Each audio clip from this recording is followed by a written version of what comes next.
enthusiasts, bear down Chicago, because what's about to go down in the Windy City is a perfect storm that Ryan Poles has to navigate right now. Jeremy Fowler from ESPN just dropped a bomb. TJ Watt could be available. And in a minute, I'm going to break down exactly why that move, the one every Monsters of the Midway fan is praying happens, could be the most expensive mistake in this franchise's history. But while that's cooking, Albert Breer from Sports Illustrated already made his prediction loud and clear. The Bears signed Cam Jordan. Two paths to fix the pass rush, two completely different decisions, and only one that actually makes sense for Caleb Williams right now. I'm going to show you which one. And to close it out, the NFL just confirmed something no Navy and Orange fans saw coming. Bears versus Packers Christmas Day on Netflix at Soldier Field, the oldest rivalry in the NFL on the biggest stage of the regular season. On top of all that, there's a story that came out of this rookie minicamp that honestly left me speechless. A decision made at 22 years old that nobody in the Windy City saw coming, and that says more about modern football than any move Poles could make this offseason. Stay right here, because this is just getting started. Let's talk about the thing every single Bears fan has been obsessing over since the final whistle of the 2025 season. The pass rush, that one glaring weakness that cost us games, cost us sleep, and right now, heading into 2026, is still the biggest unanswered question on this entire roster. Bears finished with the second worst pass rush win rate in the entire NFL last season. 29%, fam, that number stings. Fourth worst pressure rate in the league. And look, I get it. Dayo Odeyingbo and Shamar Turner spent half the year in the training room. I get that Dennis Allen is asking for patience with his system. But there comes a point where blind faith becomes naivety, and Bears fans have been waiting too long for this defensive line to magically wake up. So what do we have today? Two names that should have Ryan Poles on the phone nonstop out of Halas Hall. First up, TJ Watt. Jeremy Fowler of ESPN dropped something this week that broke Bears Twitter wide open. If Pittsburgh decides to extend Nick Herbig long-term, having three massive contracts stacked at one position becomes nearly impossible to justify.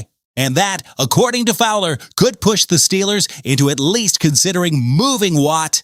TJ Watt, arguably the best defensive player in the NFL over the last 5 years, a guy with $32 million in guaranteed salary in 2026 and another $32 million in 2027. Now keep calm. This is not a report that Watt is demanding a trade. Nothing is confirmed. Fowler was very deliberate with his words. He said, quote, "Some teams could see Pittsburgh at least considering moving on from him." That is insider speak for file this one away, but let's do the real tactical breakdown. Watt turns 32 in October. His contract is expensive. The Bears would need to absorb that deal or renegotiate. Chicago has roughly $27 million in projected cap room for 2027, which is tight, but workable if you move some pieces. In 2028, the Bears are sitting on a projected $283 million in cap space. That number alone changes every conversation. Watt in a Dennis Allen system is a nightmare for offensive coordinators. Allen runs a four-down front with significant freedom for his edge rushers to win one-on-one. Watt is exactly that kind of player, dominant against the run, a consistent one-on-one winner, relentless motor. Picture Montez Sweat on one side and TJ Watt on the other, with Turner and Odeyingbo rotating behind them. That is a defense that suddenly becomes dangerous. That is a defense that wins playoff games. Is it realistic? Look, I could be wrong, but the combination of Watt's age, his price tag, and Pittsburgh's need to manage their positional budget creates a real window. A small one, but real. And if Watt is off the table, the second name hits just as hard. Albert Breer of Sports Illustrated did not hesitate for a second. Someone asked him which teams he expects to sign the two biggest remaining free agents, Cam Jordan and Tyreek Hill, and Breer's answer for Jordan was immediate: give me the Bears. Now, Cam Jordan is going to be 37 years old in this cycle. Let's be honest about that, but this isn't just some veteran looking for a paycheck. This is a three-time All-Pro, 7 Pro Bowl selections, a man who spent 10 seasons playing his best football under Dennis Allen as his defensive coordinator in New Orleans, 5 seasons with double-digit sacks under Allen. 6 straight Pro Bowls from 2017 through 2022, and in 2025, at age 36 with the Saints, Jordan still produced 10.5 sacks, 15 tackles for loss, 36 pressures. That is real production from a player at that stage of his career. The complication. Allen himself, when reporters at rookie minicamp asked him about a reunion, was deliberately measured. Quote, I don't know that there's been a ton of discussion about it. I think we feel pretty good about where we're at, but you never know what opportunities might present themselves down the road. Translation, not closed, but not a priority. The cap situation adds another layer. Chicago has about $11.3 million available before signing their 2026 draft class. Spot rack projects, Jordan under $7 million annually. The math works barely, but it works. Listen, Bears need pass rush help. They need it now, not in 2027. Watt would be the generational move if it happens. Jordan would be the calculated, system fit move that makes immediate sense. Either one of those names on this defense changes the entire vibe heading into the 2026 season. Ryan Poles, man, the ball is in your court, and Navy and Orange Nation is watching. Okay, but hold on. While all of that is developing on the pass rush front, the NFL just gave us a schedule leak that made me stop everything I was doing. Bears versus Packers, Christmas Day, Netflix, Soldier Field, Week 16. Sources confirmed to Jordan Schultz. The opening game of the Netflix Christmas Day slate kicks off at 1 p.m. Eastern with the Packers traveling to Chicago. This is the kind of game that gets written into history, the oldest rivalry in the NFL on the biggest stage of the regular season. And this is no accident. The league knows exactly what it's doing by putting these two teams in this spot. Think back to 2025. 3 games between the Bears and the Packers, all 3 decided by 1 possession. And in the most important one, the wild card, the Bears were down 21-3, and Caleb Williams led them all the way back to win 31-27 and knock Green Bay clean out of the playoffs. That was cinematic. That was Bears energy in its purest form. And now the NFL is saying we want more of that. The league is betting that Chicago and Green Bay are going to break the internet on December 25th.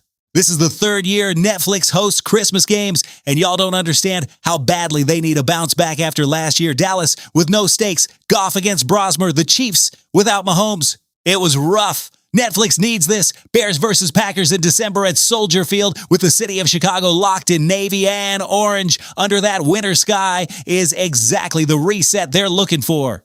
And from a Bears perspective, man, playing at home on Christmas against your biggest rival with Ben Johnson's offense, Caleb Williams at the helm, DJ Moore, Keenan Allen, Cole Kmet, that is a stage built for moments. That is a stage built for this team. Week 16, fam, put it in the calendar right now. And to close things out today, y'all, this one caught me completely off guard. Squirrel White, wide receiver, 22 years old, signed with the Bears as an undrafted free agent right after the 2026 draft. 16 days later, he retired. Chicago placed him on the reserve/retired list on May 11th.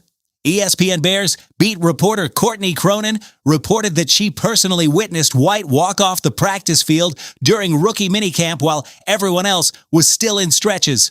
He left with a trainer. He never came back. There is no public statement from White, no official explanation from the team. He arrived and then he was gone. Squirrel White played at Tennessee before transferring to Florida State, where he put together over 1,900 receiving yards and 12 touchdowns throughout his college career. He had real ability. Nobody knows what happened. Injury, mental health. Did he look around at rookie minicamp and decide this life wasn't what he wanted anymore? At 22 years old, bro, that is a massive decision and one that deserves nothing but respect. I hope whatever took him off that field at the Walter Payton Center was a step toward peace and not pain.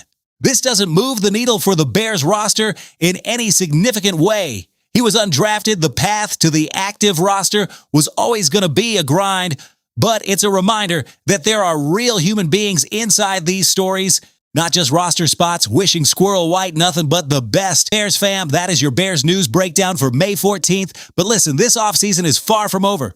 The full schedule drops today. The pass rush question is still hanging. And if Poles picks up the phone and calls Pittsburgh, everything changes. Drop it in the comments right now. Do you want the Bears to go all in on a TJ Watt trade? sign Cam Jordan and keep it veteran smart? Or do you trust Allen to get Odiingbo and Turner right in year 2? I need to know where the fam stands, and if this video brought you the hype, the info, and the faith that this team is building towards something real, hit that like button before you go. We'll see you on the next one. Bear down, Chicago.